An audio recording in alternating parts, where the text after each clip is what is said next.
गुरुवर कबीर साहब का विचार पाखंड, अंधविश्वास, जातिवाद, छुआछूत,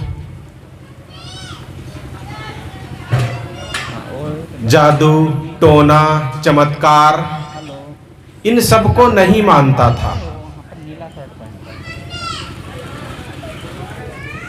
इन सब से गुरुवर कबीर का विचार आदमी को मुक्त कर देता है।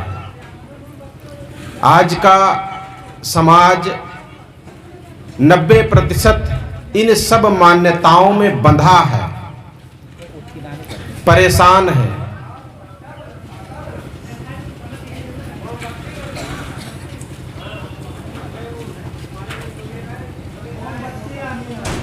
कबीर सत्संग भी सुनने से आदमी के अंदर का भ्रम और पाखंड और अंधविश्वास समाप्त हो जाता है।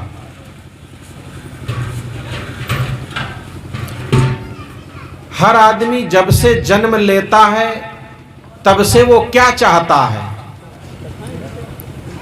कोई अच्छी नौकरी चाहता है, कोई अच्छी बीवी चाहता है, कोई कई लाख रुपए चाहता है,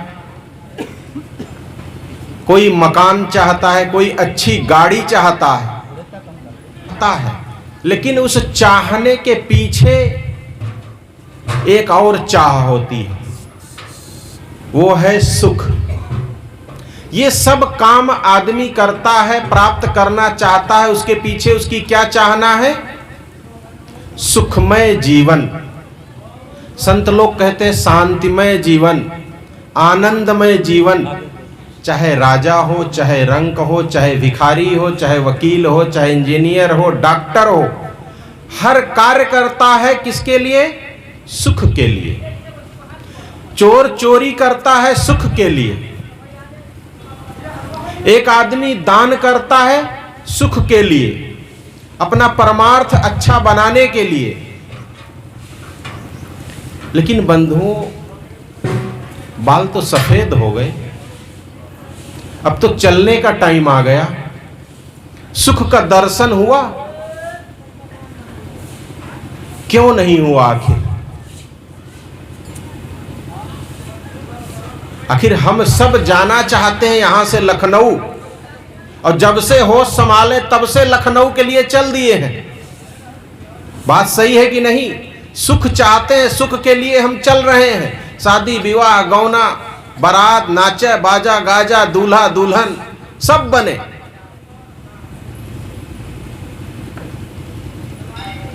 लेकिन अभी तक हम लखनऊ नहीं पहुंचे, तो क्या गलती हो सकती है? हम सुख के लिए चले तो थे, लेकिन अभी तक सुख मिला नहीं, तो क्या गलती हो सकती है? यहां से अयोध्या वाली रोड पकड़ लिए होंगे, हो सकता है कि नहीं? अच्छा। 1 साल, 2 साल, 4 साल, 10 साल, 60 साल बीत गया, अभी तक सुख लगता है कि और दूर हो गया। लगता है ना? आप लोग बचपने में सुखी थे? पिछले साल 2018, 2019 में इससे अच्छा सुख था आपके पास, सुख की मात्रा ज्यादा थी। आज वो सुख कम हो गया। दुख कम था पहले, लेकिन आज दुख और बढ़ गया। होना तो ये चाहिए ना?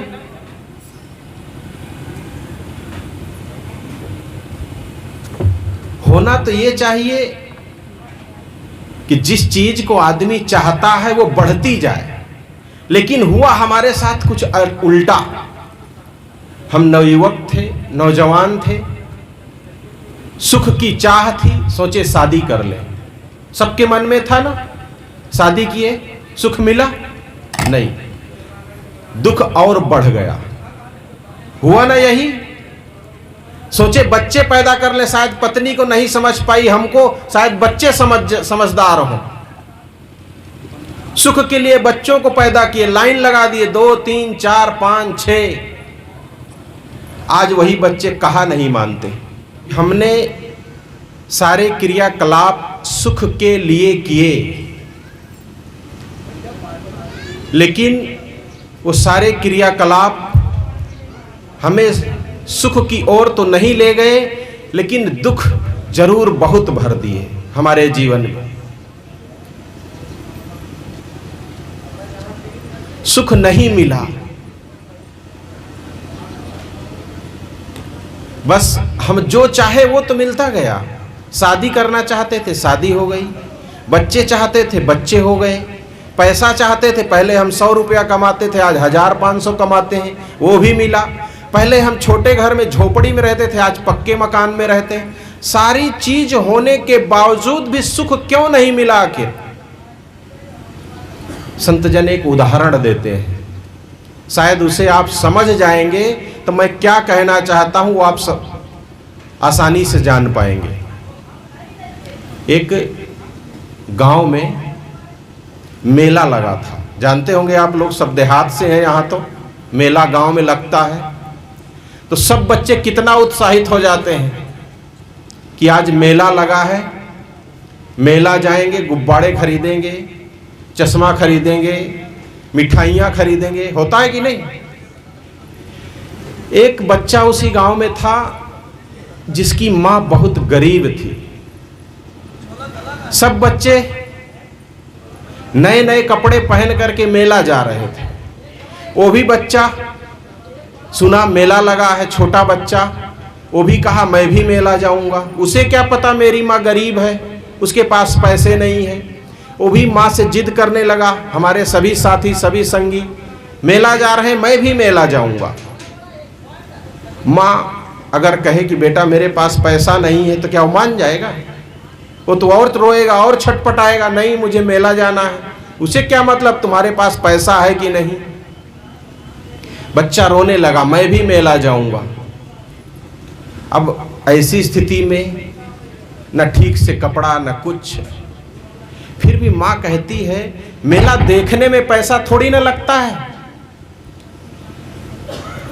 मेला में कोई वस्तुएं खरीदेंगे तब पैसा लगता है, चलो बच्चे को गोद में लेके घुमा लाती हूं। बच्चा खुश हो गया, माँ के कंधे पर बैठ गया और माँ चल दी मेला की ओर। अब जब बिना पैसे के माँ मेले में लेके बच्चे को पहुंची, अब बच्चा क्या क्या गिनाता है आपको पता होगा। आप कभी सौदा लेने के लिए जाइए किसी दुकान पर तो उसको पता है चॉकलेट कौन सी है, उसी डब्बा को कुदेरता रहेगा। आपको क्या सौदा लेना है उससे मतलब नहीं, उसे चॉकलेट पता है, उसे अपने खाने की चीजें उसे पहचान में है, बोलना नहीं जानता है, तब से जानता है ये मेरे लिए है। अब वो बच्चा माँ के कंधे से कूदता है कि माँ मैं वो लाल वाले गुब्बारे को लूंगा, मैं पीले वाले को भी लूंगा, मैं काले वाले को भी लूंगा, मैं ये मिठाई खाऊंगा वो मिठाई खाऊंगा। अब ऐसी स्थिति आपकी हो तो आपको कैसे लगेगा? आपके झोले में 1 रुपया ना हो और आपका बच्चा गोद में कूदे। वो माँ कहती देखो बेटा ये सब जो है ना नकली है, आगे चलो, आगे आगे बढ़िया मिलेगा, वहां ले दूंगी। बच्चा शांत हो जाता, फिर आगे माँ बढ़ती, थोड़ी देर बाद बच्चा फिर वही सब देखता, फिर चिल्लाने लगता। अब जब बार बार ऐसा माँ कहे आगे चलो तो बच्चा रोने लगा। उसके समझ में आ गया जब तक ये माँ अब लेगी नहीं जब तक मैं रोऊंगा नहीं। अब उसी में हाथ पैरों पटकने लगा माँ की गोद में, मुझे ये चाहिए मुझे वो चाहिए। अब बच्चा खूब रो रहा है, अब माँ उसे चुप करा रही, चुप हो जा। अब पैसा होता तो कुछ खरीद देती, उसके पास पैसा तो था नहीं। इतने में होता क्या है, बच्चा रो ही रहा था। इतने में मेले में क्या होता है, कुछ लोग आपस में झगड़ा कर लेते हैं। होता है ना अक्सर मेले में, दारू वारू पी करके लोग लड़ जाते हैं आपस में। अब 2 पार्टी में लोग लड़ने लगे, एक दूसरे को मार पीट धक्का मुक्की भागम भाग, जानते ही आप लोग तो। अब उसी धक्का मुक्की में सब इधर उधर, उस माँ के हाथ से वो बच्चा छूट गया। बच्चा कहीं दूसरी तरफ जा गिरा और माँ दूसरी तरफ उसे ढूंढने लगी। अब बच्चे को माँ ढूंढ रही, मेरा बच्चा कहाँ है, मेरा बच्चा कहाँ है, ढूंढते ढूंढते दूसरी छोर पर चली गई। और बच्चा थोड़ी देर बाद देख लोगों की जब मेला की भीड़ मार या हुड़दंग खत्म हुआ तो लोगों को नजर गई ये बच्चा कैसे रो रहा है। तो बच्चे को लोग उठाए और वहीं मिठाई की दुकान पर एक बेंच वाले के पास बैठा दिए, कहे बेटा तुम चुप रहो, तुम्हारी माँ यहीं कहीं होगी, गांव के मेले में कहाँ बच्चे खोएंगे, पता लग जाएगा किनका बेटा है।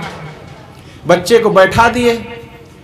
अब थोड़ा देर हुआ, बच्चे की माँ नहीं आ रही है, ढूंढ रही वो कहीं दूसरी तरफ। अब बच्चा रोए जा रहा है, रोए जा रहा है। दुकानदार ने क्या सोचा कि बच्चे को मिठाई दे देते हैं, शायद चुप हो जाए। दुकानदार एक दोना में उसे 2 पीस मिठाई दिया, बेटा ये लो तुम खाओ, अभी मम्मी तुम्हारी यहीं कहीं होगी, आ जाएगी। गुब्बारे वाले उसे कहते लो बेचा बच्चा है, गुब्बारा खेलो तुम, अभी मम्मी तुम्हारी यहीं कहीं होगी, आ जाएगी। लेकिन जानते हो बच्चा क्या कहता है? उन सब को एक हाथ से ढकेल देता है, हमें सब कुछ नहीं चाहिए। क्यों? कभी आप लोग सोचे हैं क्यों?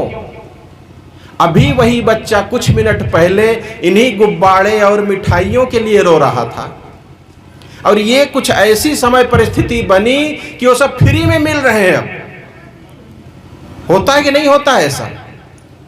फ्री में मिल रहे हैं, लेकिन वो बच्चा उन सबको कहता है नहीं मुझे ये नहीं चाहिए। वो कहता है मुझे मेरी मां चाहिए। बंधुओं, वो बच्चा मां के लिए रो रहा है। मां की गोद है तब गुब्बारे अच्छे लगते हैं, मां की गोद है तब मिठाइयां अच्छी लगती हैं। बंधुओं, हम सबके जीवन में भी इसी प्रकार शांति रूपी अगर मां है, शांति है, तब ये संसार के प्राणी पदार्थ अच्छे लगते हैं। अभी आपकी औकात क्या है घर में? एक भिखारी की तरह, एक हारे हुए जुआड़ी की तरह। करोड़ों लाखों कमाए, क्या है आज आपके पास? घर के ताने हैं, घर के तिरस्कार है, लोगों के व्यंग हैं, सब कुछ तो है आपके पास।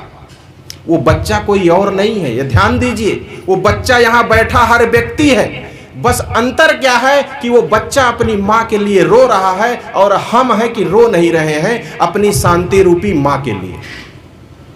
हम सुख के लिए, शांति के लिए रो नहीं रहे हैं। बस अगर वो बच्चा रोना बंद कर दे, गुब्बारे और मिठाइयां खाने में खुश हो जाए, तो क्या उसे शांति कभी मिलेगी? नहीं मिले। लेकिन हम सब खुश हैं, बीवी पा गए, बच्चे पा गए, 2-4 लाख रुपया पा गए, चमचमाती गाड़ी पा गए दहेज में, और क्या चाहिए हमको? अब शांति क्या जरूरत? जब शांति नहीं होगी, ये सब मिलने के बाद भी दिमाग आपको गले में फांसी रस्सी लगा के पंखे में लटकाने को तैयार हो जाएगा। आदमी किसी पुल से कूद जाता है, सब कुछ होता है उसके पास, पता लगता है इतना धन था, इतने पैसे थे, आत्महत्या कर ली।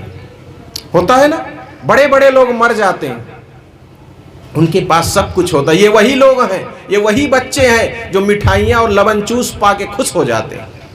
और ये बच्चा कोई दूसरा नहीं, हम सब हैं। हम सबको अपनी शांति के लिए, अपने सुख के लिए तड़पना होगा, ढूंढना होगा, प्राप्त करना होगा। उसके लिए बेचैनी होनी चाहिए। वो मिलेगी कहां? सत्संग में, संत गुरुजनों के पास, जिनके पास जाने के लिए हमारे पास टाइम नहीं है, समय नहीं है। पूरा समाज, पूरी शिक्षा केवल आपको यही बताएगी कि जब तुम्हें मिठाई मिल जाए तो तुम खुश हो जाओ। यही होता है ना, और यही हुआ है आज तक हमारे साथ। जितना जीवन हमारा बीता है उन सब में यही घटना घटी है। हमारी शादी हुई, हम बहुत खुश हो गए, बच्चे हुए, हम खुश हो गए, खूब ढोल ताशे बजाए, मिठाइयां बांटे, लेकिन परिणाम आज भयंकर है। वही बेटा आज आपको वृद्धाश्रम भेज रहा है। वृद्धाश्रम कितना खुल रहे हैं आजकल, आए दिन लोग वृद्धाश्रम में कितनी संख्या बढ़ रही है। हमारा ही बेटा, हमारा ही पैदा किया हुआ हमको वृद्धाश्रम भेजे, उसकी इतनी हिम्मत। लेकिन उसकी हिम्मत होगी क्यों? क्योंकि हमने उसे ज्ञान तो दिया, स्कूली शिक्षा तो दी, लेकिन संस्कार नहीं दिया। संस्कार किनसे मिलता है? माता पिता और संत गुरुजनों से। अगर हम अपने बच्चे को संस्कार नहीं दिलाते हैं, संत गुरुजनों के पास नहीं ले जाते हैं, तो वो बच्चा बिना सींग पूंछ के बैल के समान है। वो पैसा कमाने की मशीन तो बन सकता है, लेकिन इंसानियत नहीं आ सकती उसके अंदर। दया नहीं आ सकती है। एक बेटा सुनता है माँ पिता बीमार है, नौकरी छोड़ के घर आ जाता है। एक बेटा सुनता है मम्मी पापा बीमार है, वो पूरा हॉस्पिटल घर भेज देता है। कौन बेटा अच्छा है? हम अपने बेटे को कैसा बना रहे हैं जो हमें हॉस्पिटल भेज दे? हमें साथ चाहिए, दवा नहीं चाहिए। साथ चाहिए हमारे बच्चों का, और वो साथ के लिए हमें उन्हें वो संस्कार ही नहीं दिया है। इसमें कहीं ना कहीं हमारी ही गलती है। तो बंधुओं, हम जिस सुख और शांति को पाना चाहते हैं वो हमारे पास है। कबीर साहब कहते हैं ना, पानी में मीन पियासी, मोहि सुनि सुनि आवत हासी। आत्म ज्ञान बिना नर भटके, कोई मथुरा कोई काशी। मृगा के नाभि बसे कस्तूरी, और बन बन फिरे उदासी। ये हमारे लिए ही कहा जा रहा है। इसका अर्थ एकदम साफ है, हम सबको पता है कि जिसे तुम ढूंढ रहे हो वो तुम्हारे पास है। और ये ज्ञान, ये शिक्षा देने वाले कौन है? संत गुरुजन, संत समाज, हमारे कुल गुरु, हमारे माता पिता, कोई भी हो सकते हैं, जिसके लिए हमें समय निकालना होगा। अपने जीवन का अमूल्य समय निकाल के यहाँ जाना होगा, बातों को समझना होगा, तभी हम अपने और आने वाली पीढ़ी को अच्छा बना सकते हैं। नहीं तो हम केवल मशीन बना के छोड़ेंगे, और जब विपरीत परिस्थिति आएगी तो वो मशीन अपने गले में फांसी का फंदा लगा के झूल जाएगी, और वो मशीन आपका बेटा आपकी बेटी होगी। तो अपने बच्चों को संस्कार दें, संत गुरुजनों से जोड़ें।